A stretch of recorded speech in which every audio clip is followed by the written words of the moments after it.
Bell, Mrs. Lockheim, ladies and gentlemen, I'm glad to see you in Washington. I appreciate your willingness to come down and submit yourselves to the living on the bullseye here. I sometimes wish I just had a summer job here, but I do want to say what an opportunity it is for us in the federal government to have you here.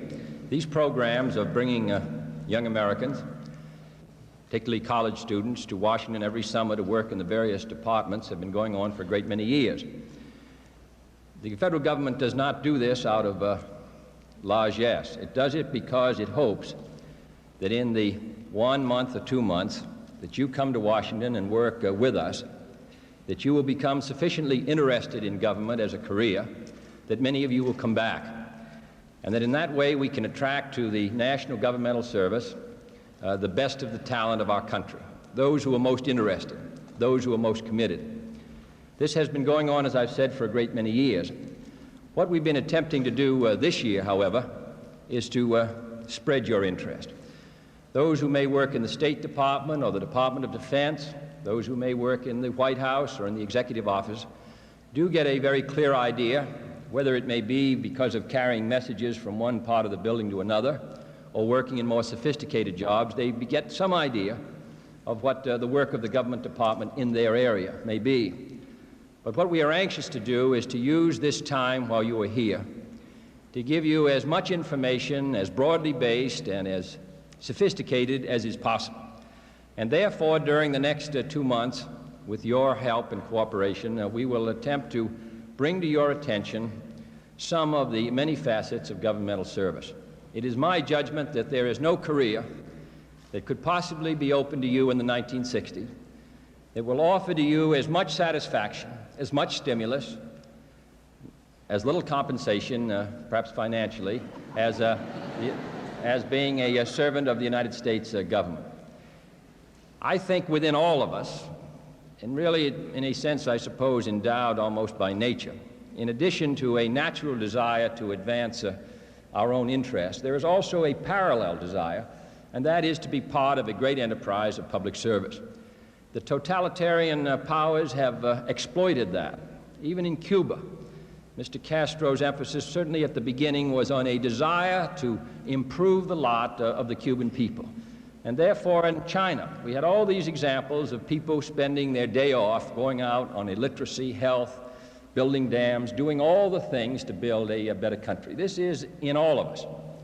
I think that it's a more difficult and subtle problem in a democracy, with a great deal of emphasis, of course, on individual liberty, on the right of pursuing our private interests and so on, so that while there is this desire, it doesn't, frequently it does not have a chance to express itself. But the desire is there. And it is our hope that the desire is there stronger in these years than ever before. And I think the response to the Peace Corps indicates how real this feeling is. The willingness of thousands of young Americans, and some not so young, to volunteer to serve their country and a much larger constituency than their country in dozens of countries overseas. I hope that, in fact, I know you would not be here, that you feel the same way. And that when you leave here in August, that you will come back in other days when you have finished your studies and be willing to give part of your time in life to the service of our country. When I say come back, I do not mean it in the geographic sense. It may be that your service will take place in your own community, or in your own county, or in your own state. But to contribute part of your lives, part of your effort, if not all, to the advancement of the great interests of this country. I do not regard the great interests of this country in a narrow sense. Our interests are really the free world's interests.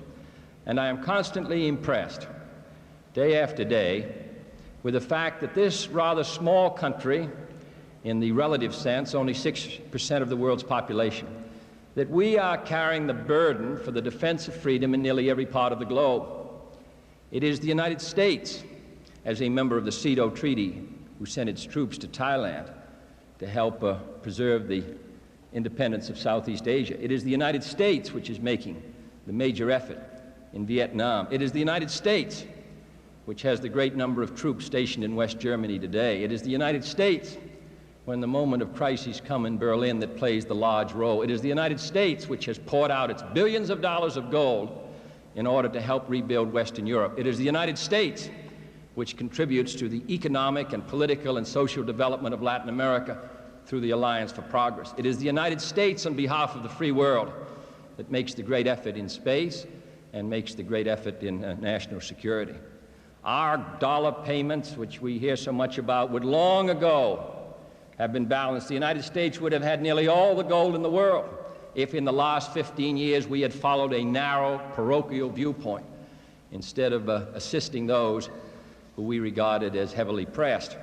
We should feel a great sense of satisfaction in that and a sense of pride.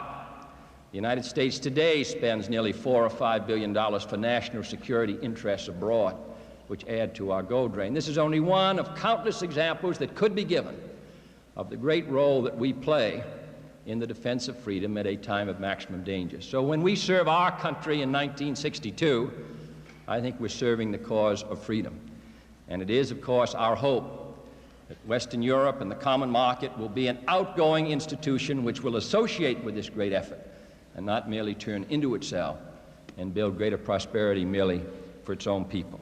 So this is the effort that we're engaged in and will be engaged in this decade, and the next decade, and the rest of this century. And therefore, the opportunity for all of you will be very real. In addition, I think the kind of problems we face now are entirely different than the problems we faced in the administrations of Woodrow Wilson or Franklin Roosevelt. And that's why I have tried to say recently that the slogans and the cliches and the political arguments which so suited an earlier generation are not particularly adapted to the kinds of problems which we have.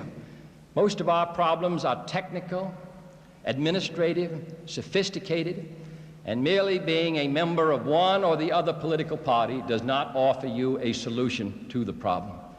How to maintain our economy at a satisfactory rate of growth, how to mix fiscal and monetary policy in order to maintain employment and protect our balance of payments, how to absorb at a reasonable return to our farmers the productivity of our farms, which is increasing twice as fast as our ability to consume it. All this in a very hungry world. How do we protect the public interest in a great variety of economic areas and political areas which absorb our attention? These are all very sophisticated and technical problems. And the great sort of passions and movements of the early part of this century, William Jennings Bryan and all the rest, are not involved today, because now it requires the finest judgments upon which even experts differ. And to bring a solution to these kind of problems in the midst of a very turbulent and large country involved in more traditional political dialogues requires the best of all of us. So I'm glad you've come to Washington. This government needs your assistance. It needs the disciplines which you've acquired. Bismarck once said that 1/3 of the students of German universities broke down from overwork, another third broke down from dissipation, and the other third ruled Germany. The question is, which third is here this summer in Washington? I'm confident it's going to be the future rulers of the United States. Recently, I heard a story of a young Peace Corpsman named Tom Scanlon, who's working in Chile. He works in a village about 40 miles from an Indian village, which prides itself on being communist. The village is up a long winding road, which Scanlon has gone on several occasions to see the chief. Each time the chief avoided seeing him. And finally he saw him and said, "You're not going to talk us out of being communists." And Scanlon said, "I'm not trying to do that, only to talk to you about how I can help." And the chief looked at him and replied, "In a few weeks, the snow will come. Then you'll have to park your Jeep 20 miles from here and come through 5 feet of snow on foot. The communists are willing to do that. Are you?" And when a friend saw Scanlon recently and asked him what he was doing, he said, "I'm waiting for the snow." Well, I hope that spirit motivates all of you. You're most welcome here. And I want to say that come rain or shine, I hope that when you leave in August, that we'll have a chance to have you come to the White House and say goodbye. Thank you.